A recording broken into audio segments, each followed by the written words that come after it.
Yes.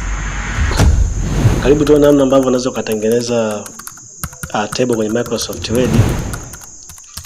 Kama unavyoona hapo, utaanza kuweka alama ya kujumlisha. Hiyo alama ya kujumlisha na maana itakuwa ni mwanzo wa kile chumba chako cha kwanza. Baada ya hapo utaweka alama ya kujumlisha pili, kwa maana kwamba hicho kitakuwa ni chumba chako cha pili.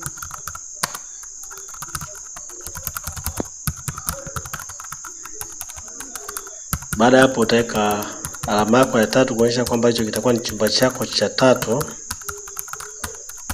Kama kawaida unavyoona hapo, utakuwa unaendelea kuongeza kulingana na uhitaji wa table yako jinsi ulivyo. Basi baada hapo utaweka alama ya kujumlisha, afu baada hapo utabonyeza enter. Ukishabonyeza enter itakuja vyumba kama hivyo hapo. Baada ya hapo wewe ni kubonyeza tu alama ya tab. Ukishakuwa unabonyeza tab, ina maana vile vyumba vitakuwa vinazidi kuongezeka kwa kadri vinavyozidi